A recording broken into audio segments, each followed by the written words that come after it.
good morning, or whatever time it happens to be where you are. My name is Argo Vermeer, and this is my channel, Argo Vermeer at Collectivism Kills. Sorry, I just had some lettuce and it's stuck in between my cheek and my gum. Sorry about that. Maybe I should have waited to start the video, but whatever. Thank you for joining me here. Again, this is Argo Vermeer at Collectivism Kills. And this is the channel that's associated with my blog, unreformingtheology.com. That's unreformingtheology.com. Sorry for my clearing of the throat. It'll go away. Contrary to the title of that blog, I don't only deal with Reformed theology, Reformed Christian theology. That blog has ballooned over the years to include many topics, such as you find on this channel. So you'll find hundreds of articles as well as links to this channel on that blog. Here at Argo Vermeer, what I do is I like to focus on the metaphysics. So I fancy myself a metaphysician, you might say. Meaning I like to examine ideas, institutions, schools of thought, political ideologies, religious ideologies, ideologies of any stripe, movements, according to the implicit or explicit metaphysical assumptions they make, or that they are rooted in, meaning the assumptions they make about the nature of man and reality and God. And by God, I don't necessarily mean God in a religious sense. I mean the metaphysical primary, that from which all of reality is a function in some way, shape, or form. In Christianity, that metaphysical primary is God, so he's the root of reality. In the postmodern Gnostic religion known as scientific determinism, of which I have argued that the new atheists are the most ardent and vociferous evangelicals. So scientific determinism, that would be the mathematical universe, I submit. That would be the metaphysical primary. So the mathematics, the mathematical universe, or mathematics qua mathematics, are the root of all of everything which exists. So anyway, I examine these ideas for these root metaphysical assumptions, and that's where we will find out whether or not all of these ideas and ideologies and institutions and things, that's where we'll discover whether or not they are actually valid and legitimate and truthful and efficacious, or if they are built on a lie and are destined, therefore, for only chaos and collapse, which, unfortunately, given the size of some of these institutions, many of us will unfortunately have to bear. So I'm going to try not to ramble today. I tend to ramble. I'm going to try to stick to the script because I do have a lot to say. This is part 8 of The Dangerous Self, and I don't know what I'm going to title it yet. But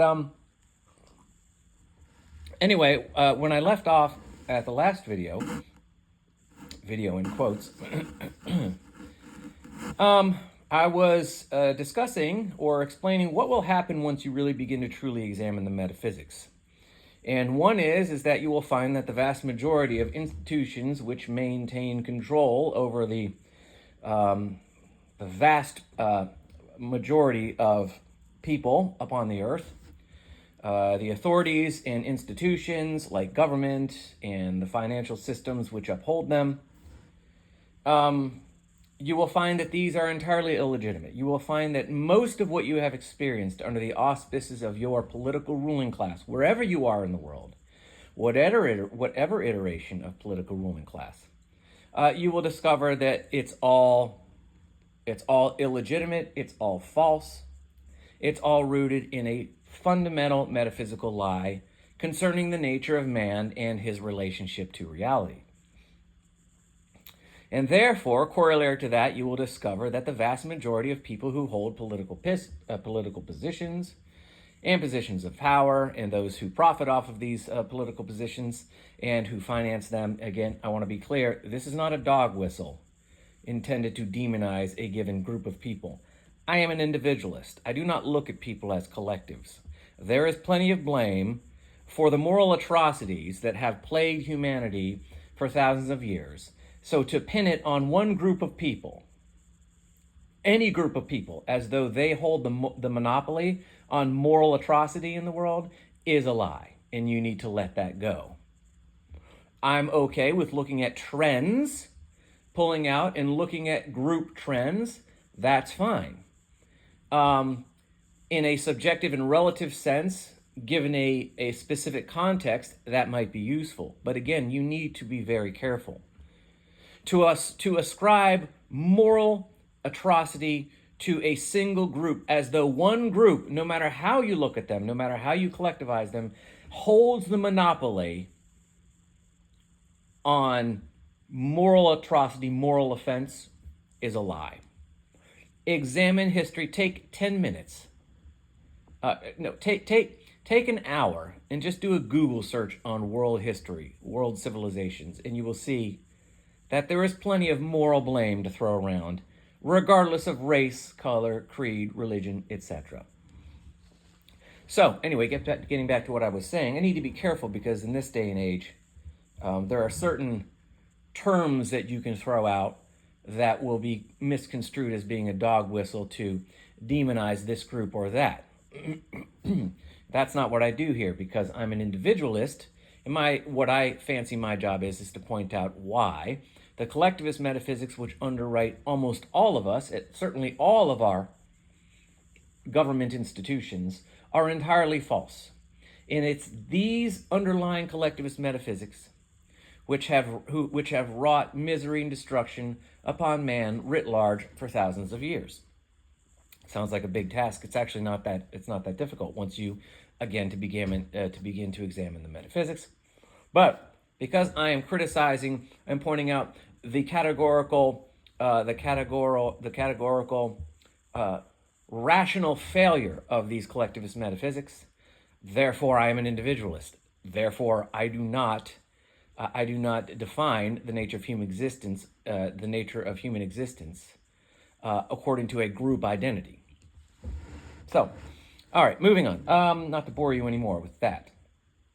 So you're going to realize that the vast majority of those who hold positions of authority, legal authority, meaning those who hold positions whereby, implicitly or explicitly, they exist to coerce you by implicit violence or threats of violence, into behavior, into thoughts, behavior, into the forfeiture of your property, which you might not otherwise do.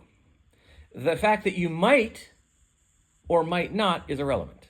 This is what I mean by positions of political authority. You will realize that all of this is a lie. Everything from the most powerful ruler of all, the most powerful state ruler who's ever lived, all the way down to the menial local church pastor that claims that he was called to stand in the stead of God in order to shepherd his flock, which is just an implicit appeal to his divine authority to compel you to think this way or that and do this or that.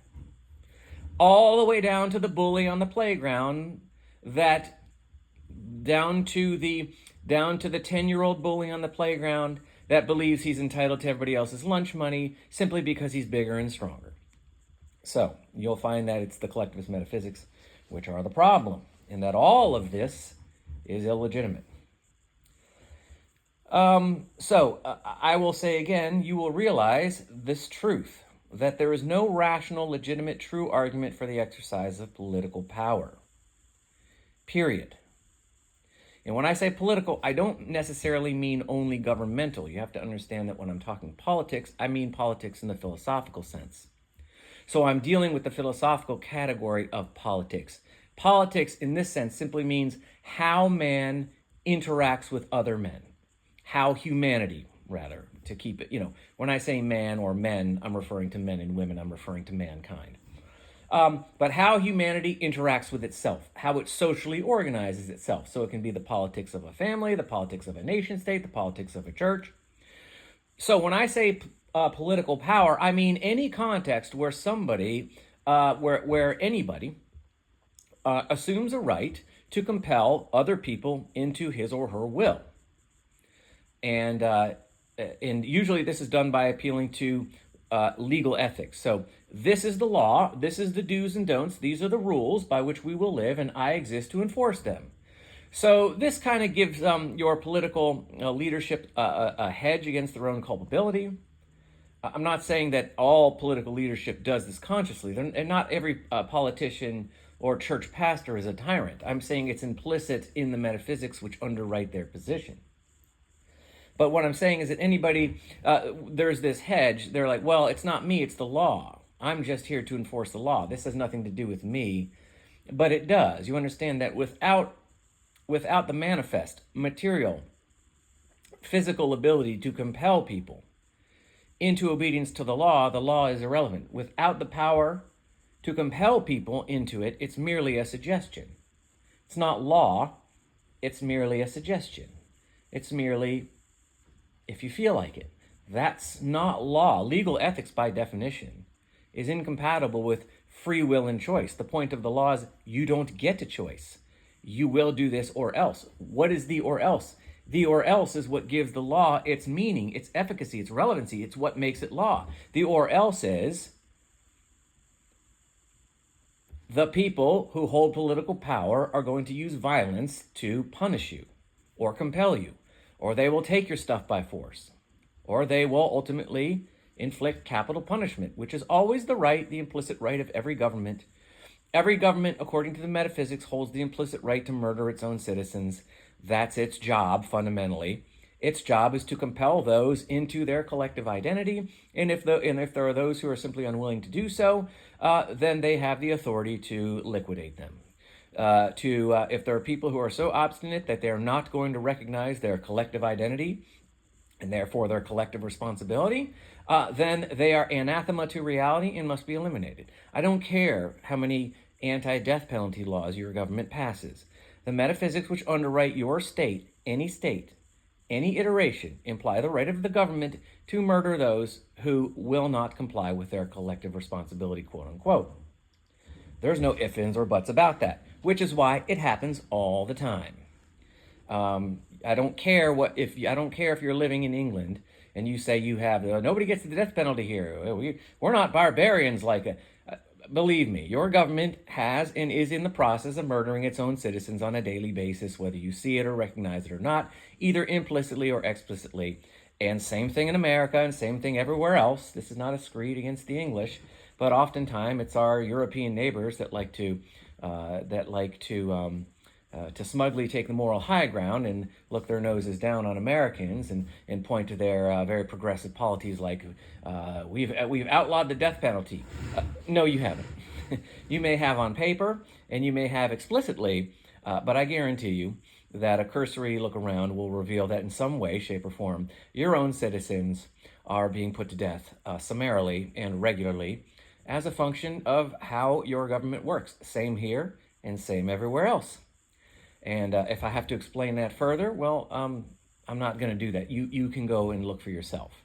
That would be too time consuming. But lest we sit there and pretend that our governments are in possession of some moral high ground with respect to this issue, I can assure you, you are wrong. So anyway, there is zero rational and conceptual consistency. Oh, sorry.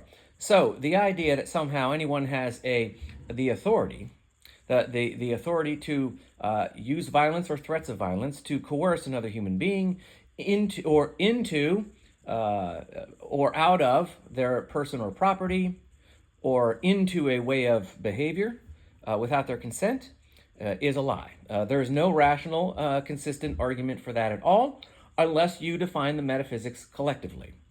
So, certainly, if your metaphysics are collectivist, you can make that rational argument relative to the metaphysics.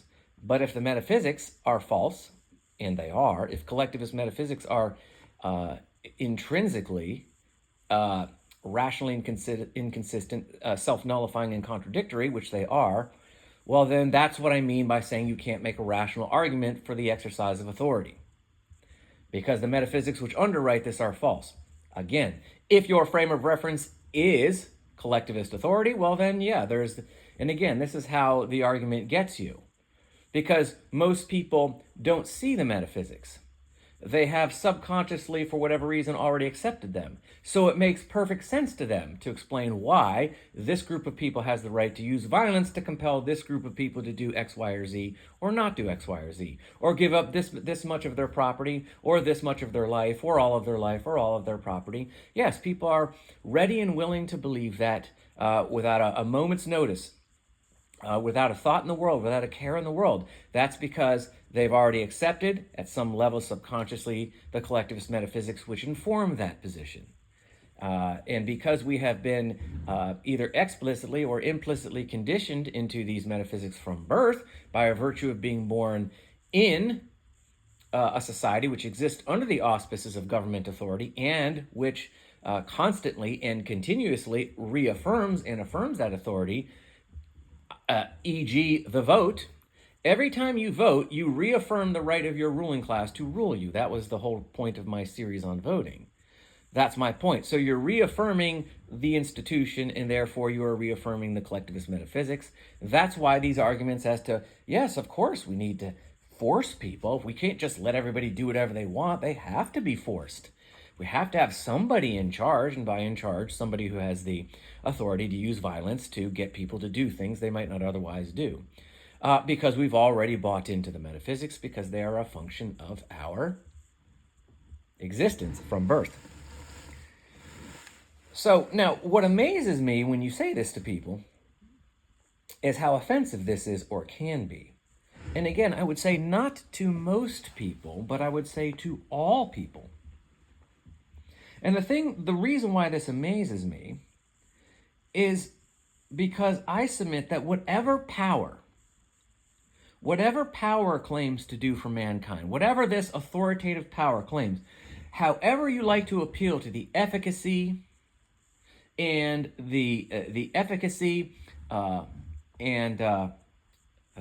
well, I don't know what any other word. I don't want to say relevancy or efficiency, because it's neither of those things really when you look at it. But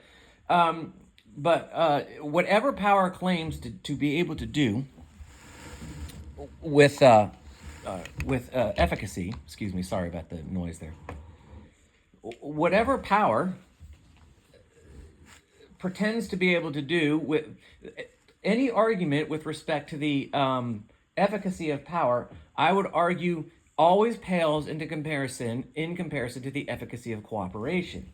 Meaning whatever we think power can do, cooperation can do better. Cooperation is always more efficient and more effective to getting things done. Power always goes off the rails. It always leads to insufficiency. It always leads to dead ends. It always leads to lapses of progress.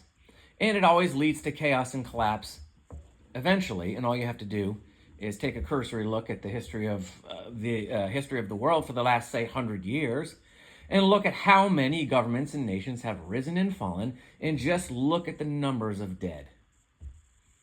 This march of the West towards progressive thinking, quote unquote, Enlightenment philosophy, has led us to horrors unimaginable. Mass murder on a scale that would have been absolutely unimaginable even 200 years ago. You know, we have Darwinism, we have this Enlightenment philosophy, we have this grand appeal to objective truth and reason, by which we mean scientific truth. And scientific truth is really simply an appeal to the Gnostic religion of scientific determinism. But what we got from that was we got the end of slavery, and that was good, and we got suffrage, and that was good. And so more people were freed up to be fed into the meat grinder of the state. So this culminates, all this Enlightenment philosophy and all its grand appeals to objective truth and reason, and this culminates finally, where it was always going to culminate, in World War I, where we have mass slaughter, pointless mass slaughter on a scale that no one could have imagined even, I would say, 20 years prior.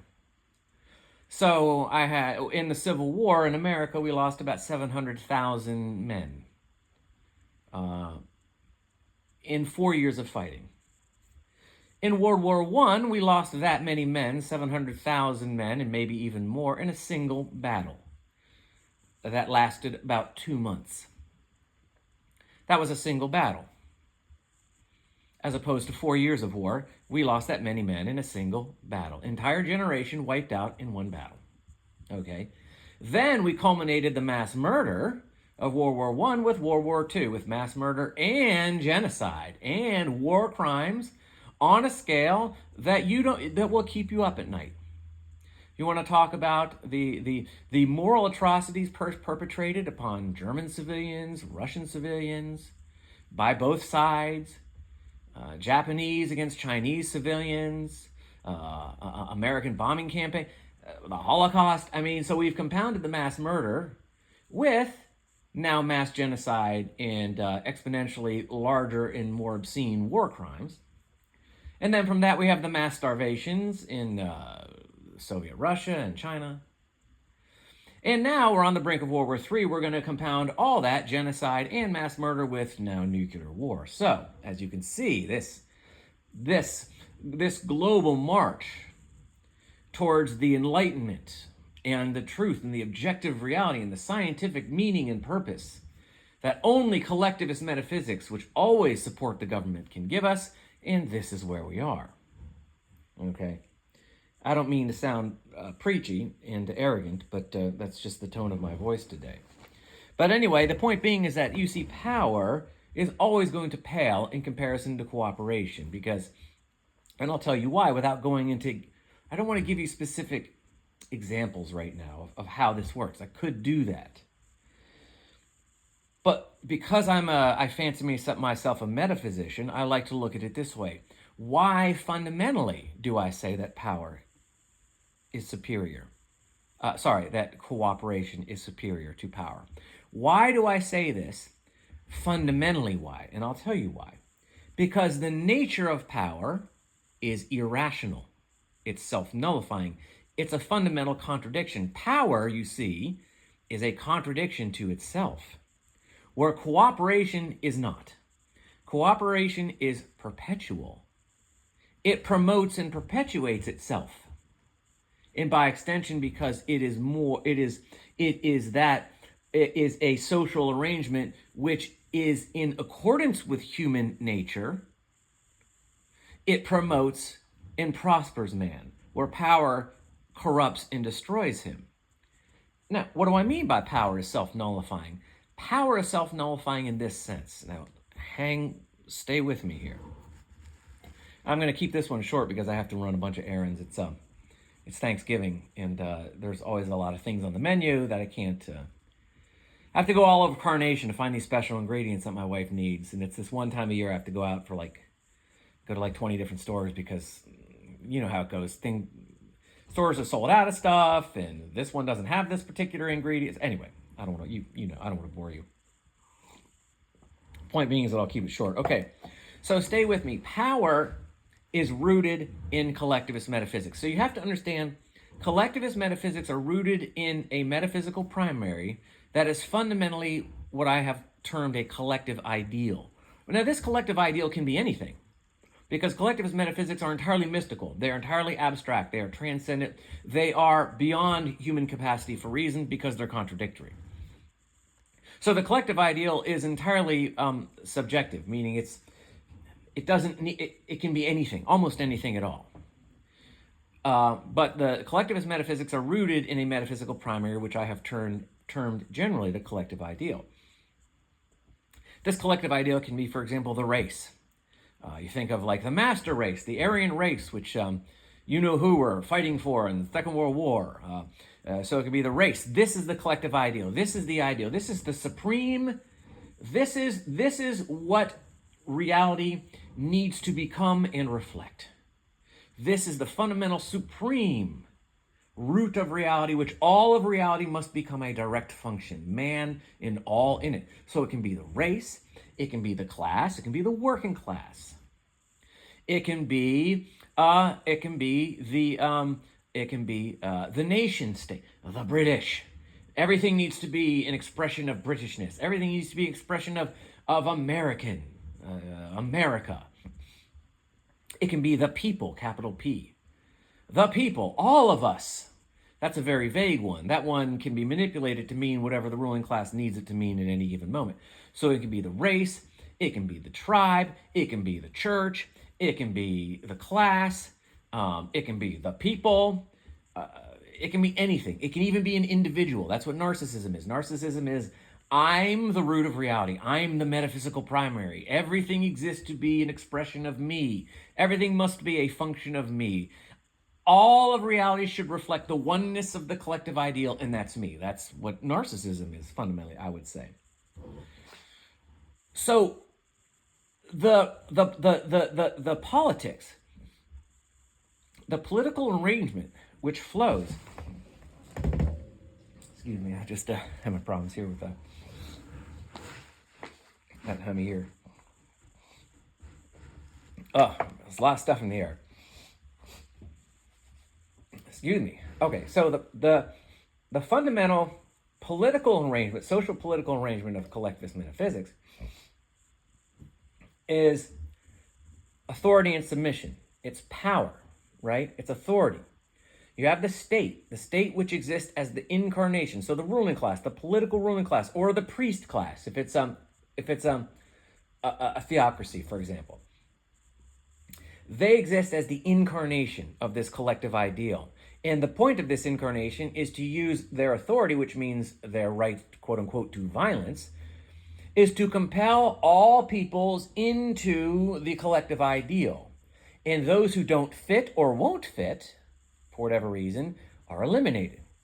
But the collective ideal doesn't stop at just the people. You have to understand the collective ideal means not only everyone must act as a function of the collective ideal, all of reality must be an expression of the collective ideal.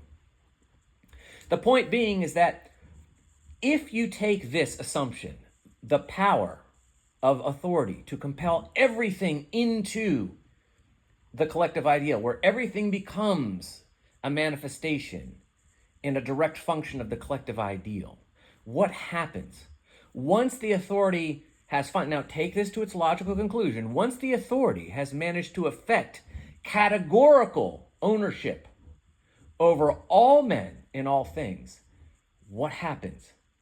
It's no longer the authority, because there is no longer anyone or anything to have authority over. So it collapses. It's a self-nullifying political proposition. So when I say authority, the power is the efficacy of that authority. So when I say authority, I mean, when I say power, power is corollary to authority. So once power has affected all that it can, and it has made everything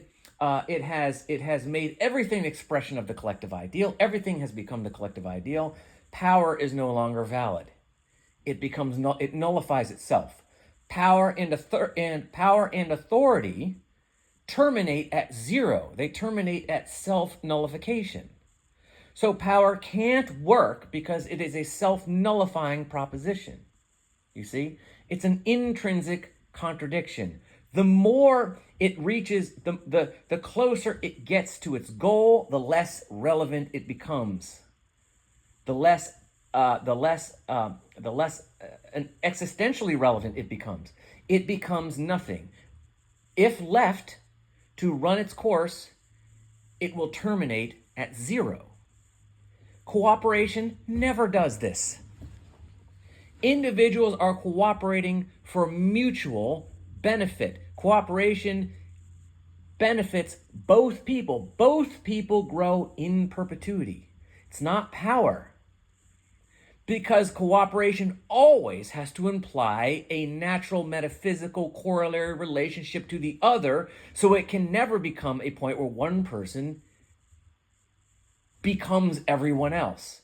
It implies a perpetual plurality of individuals, all of them being mutually benefited at all times, in its perfect state, obviously. So this is why I say that whatever power claims to do for man and do for reality, cooperation can do better. Fundamentally, because cooperation is self-promoting in perpetuity, and power is self-nullifying. It terminates at nothing. It is an intrinsic contradiction. As soon as it's applied, it nullifies itself. It begins to nullify itself. This is why. It's like, it's like, bodybuilders who take steroids.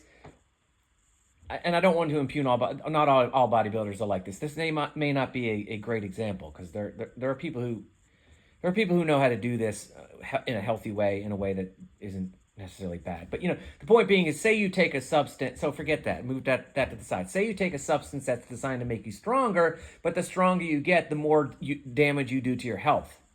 So ultimately, at some point, you'll end up dying early. So all the strength then terminates at zero, right? So this may not be a great analogy, but you see what I mean in general, is that the stronger you think you're getting, you're actually getting weaker. You know what I mean? They say, well, going back to bodybuilding, they say in bodybuilding, bodybuilders are ironically at their weakest during the show. So during the show, when they're actually competing, as opposed to other athletes who are supposedly at their strongest, bodybuilders are at their weakest, because they have to diet a certain way. They have to do like these extreme diets, and they have to dehydrate themselves and stuff like that. So anyway, that may or may not be an apt analogy, but I think you get it. You guys are smart enough to see what I'm saying. So, so I think I'm going to stop there. That's 30 minutes. That's pretty good. So yeah, we're just going to continue as to why the self is dangerous. And we're going to continue on this. I have a lot of other stuff to get to, so I do want to get through this series on the dangerous self, because there is a lot of other stuff to get to. One of the interesting topics I want to get to is how postmodern culture puts quantification before qualification. And I mean this metaphysically. So, in other words, the postmodern philosophical zeitgeist puts the idea of how much before the idea of how much of what. So, how much precedes how much of what, which means that everything, therefore, which exists only in degrees. So, in other words, what we've done in the West, what our new religious philosophical, our religious and our philosophical frame of mind now, is to appeal to science as the means by which we can understand what truth is and how to get it and how to act. So science has become the root of what is man and what should he believe and how should he act. And of course, it's all just anybody who understands metaphysics can see that it's basically a neo-pagan Gnostic religion, and it's not a very good one. It's entirely clumsy. You have whole articles of scientists that discuss that the consciousness is only an illusion, or it's just an epiphenomenon, or it's just an after effect of the brain, and yet they continue to refer to things like you and I and we. So they they have an entire article that's predicated on the idea that the consciousness is actually an epistemological frame of reference, but their article actually ends up denying it. So they make appeals to I and we without actually defining what they mean, because anyway, you know what I'm trying to say. So anyway, if you know the metaphysics and you understand what's being done and how science is being turned into this clumsy postmodern neo-pagan Gnostic religion, you can see how clumsy it gets real fast, when somebody's arguing for the illusory nature of consciousness, but they keep saying the word I and me and you and we. It's the contradiction punches you in the face, in order for any of this to make sense, in order to be able to use the pronoun I, or the pronouns we and us and you, there has to be an objective epistemological frame of reference, which is consciousness.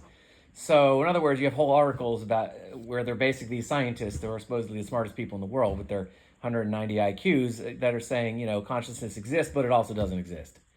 It's a thing, but it's not a thing. Anyway. So, but the reason why I'm getting at this is that by putting science first, what we've done, we've put quantification ahead of qualification. So now everything which exists only exists in a matter of degrees, and I'll explain how that's manifest and how you can see that. You aren't actually you. You're kind of you and not you. Your consciousness exists, but it doesn't exist.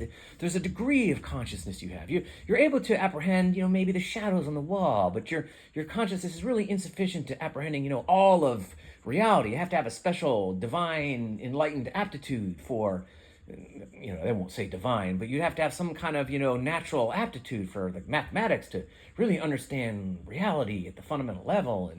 And therefore scientists should be the new priest class because we have the ability to see the math, and that's where the reality is. But most of you can only see your consciousness is just sort of there. Morality is a matter of degrees. What's moral? Well, it's not objective. It's, we can have a moral system. It's subjective, but it also works. So it's objective, but it's also subjective. Are nation states fundamentally good? Are they bad? Are they effective? Are they not? Well, it depends. It's kind of, everything's degrees. Everything in your world is degrees. Everything's quantification before qualification. Everything is how much before we say how much of what, which means that everything exists as a function of degrees. And so I was going to expand on that. And so that's just to give you an idea of the kinds of topics I'm interested in covering as we go forward. But anyway, I hope this helps. I have a lot more to get through in the series, and I will. But yeah, in the meantime, I may upload again tonight, but if I don't, then look for one in the next couple of days. But having said that, please like and share and subscribe if you like any of this. I do appreciate any number of you giving me your time and attention. I'm flattered that you would, and I say that honestly. I know that in this day and age, you are bombarded with things that are vying for your attention. So that even if a handful of you would choose to give it to me, I can't tell you how flattered I am. I hope this is helpful. I hope it is at least enjoyable. I hope it's at least interesting. So yeah, having said that, thanks for tuning in, and I look forward to talking at you later. Take care. Bye.